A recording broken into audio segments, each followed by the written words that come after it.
What's going on, y'all? Welcome to the Triple Z Podcast. I'm your host, Isaiah Henry. We get an in-season tournament matchup between the Los Angeles Lakers and the New Orleans Pelicans, as the winner will face the Indiana Pacers in the in-season tournament championship in Vegas. This game was pretty much over by the third quarter, and LeBron James was the reason for that, setting the tone very early in this basketball game, guarding Zion Williamson, scoring in transition, hitting the three-point shot from long distance, getting easy looks for his teammates to score the basketball, taking charges, putting his body on the line, showing great leadership on and off the court. That was great for the Lakers to have a performance from him to set the tone early. Anytime when your best player sets the tone early in a basketball game, it's pretty much easy for everyone else to fall in line. Another aspect that gave the Lakers the advantage in this basketball game was their three-point shooting. The Lakers aren't really a good three-point shooting team. They usually get their points, whether it's in the paint, getting to the free throw line, getting out in transition, or turning defense into offense. But for this game, they were able to shoot an astonishing 48% from the three-point line, which is 17 of 35 from behind the arc. Prince went 5 of 8. LeBron went 4 of 4. I'll be very honest about LeBron's shooting in this game.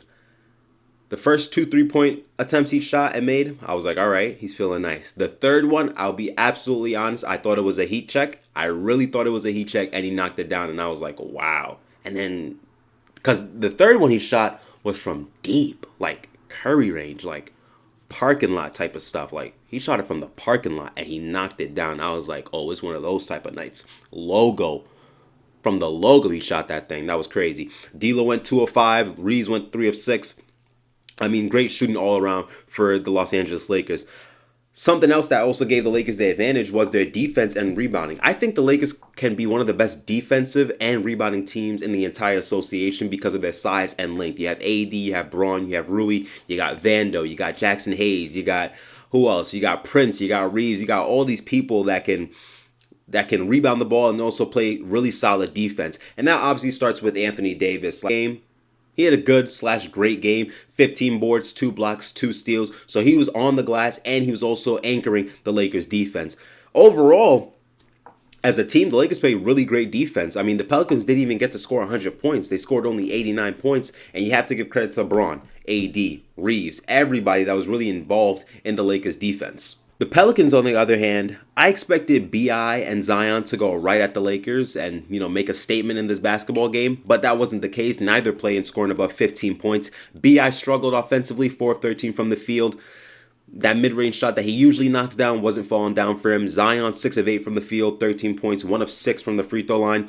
He just didn't look engaged in the Pelicans offense. I don't know whether that was because LeBron was guarding him from the painted area, or that anytime he drove into the paint where Zion is mostly effective, he was just getting the charge foul called on him. And LeBron took 2 charges on Zion, and that just shows you again that LeBron's willing to put his body on the line and sacrifice, and that trickles down to everyone else on the Los Angeles Lakers.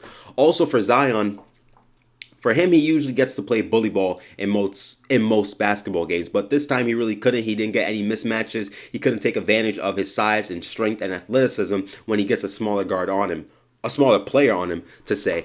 But if you have Braun at the 4 and AD at the 5, Zion really can't play bully ball with those 2 players, because those 2 players have an established NBA body. They're built for players like Zion to hold their own ground.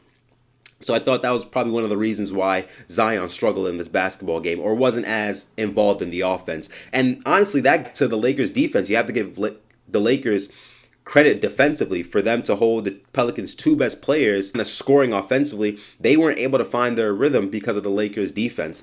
Willie Green was probably annoyed with the effort that the Pelicans gave on the defensive side of the basket. And 33 points is a lot of points, and obviously not being able to get yourself going offensively, but 133 points on the defensive side is pretty much an embarrassment, honestly. You can hear Willie Green screaming throughout the entire game, hands, hands, hands, indicating that if you have your hands wide, you're covering as much ground as you can possibly take on the defensive side of the basketball. With your hands out, you're able to get deflections. You're able to have your hand in the passing lane. For the New Orleans Pelicans, I mean, they just wasn't showing that effort on the defensive side of the basketball. And another thing, I thought for Zion, this was a great moment for him to display that it's his time now. It's him. It was right there. The opportunity was right there for him to make a statement in Vegas in the in-season tournament semifinals against LeBron James. But for Zion not to take the opportunity and look kind of lackadaisical on the offensive side of the basketball, it was very unfortunate. I thought for sure he was going to take advantage of that moment going against LeBron James, but he just didn't live up to that moment. And, he would definitely have opportunities later on in his career to make up for this moment, but I surely thought he would take advantage of the moment and seize it. But player of the game, I think it's pretty obvious. LeBron James, 38-5, 4-4 from 3, 8 of 8 from the free throw line, all in the matter of 23 minutes. I think that's really great for the Lakers because LeBron, since he set the tone so early, he didn't have to play in the fourth quarter. Now, prior to this, when they won against the Suns, he had to play 40 minutes because it was such a close basketball game, and you're not going to take LeBron out in the fourth quarter when it's such a close basketball game, so you kept him in. So from him going from 40 minutes to 23 minutes, that's probably a great feeling for LeBron to get some rest in the fourth quarter, and for the Lakers and Darvin Ham because their whole rotation and all this talk about, he's only going to play 28 to 30 minutes, and the man's been probably averaging anywhere from 35 to 36 minutes a night. But for LeBron, he seems really engaged in this in-season tournament. A couple days ago, I believe, or a week ago, he called Adam Silver a genius, honestly, because he understands the format of the in-season tournament is to market to NBA fans that's not really watching NBA games, they're just probably watching highlights. But with this in-season tournament, you want to market to the NBA fans to really watch the game and be intrigued with what's going on the basketball court. And that starts with LeBron James.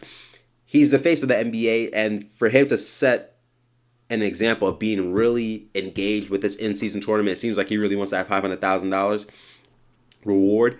For him to be really engaged, that trickles down to everyone else. Lakers versus Pacers. Lakers, I did say they had a great game defensively against the Pelicans, but they have to have a really great game against the Indiana Pacers that has one of the best offenses in the entire league. They have to find a way to take away Tyrese Halliburton's main strengths on the basketball court, which is shooting the three-point shot and assisting and setting up his teammates. If I had to pick, I'm going with the Lakers. I think LeBron James understands the moment that in the Pacers, this can also be a great way to build momentum going back into the season. Thank you guys for listening to the Triple Z Podcast. Please subscribe to the channel. In the comment section, who you think will win this Saturday against the Los Angeles Lakers and Pelicans in the in-season tournament championship.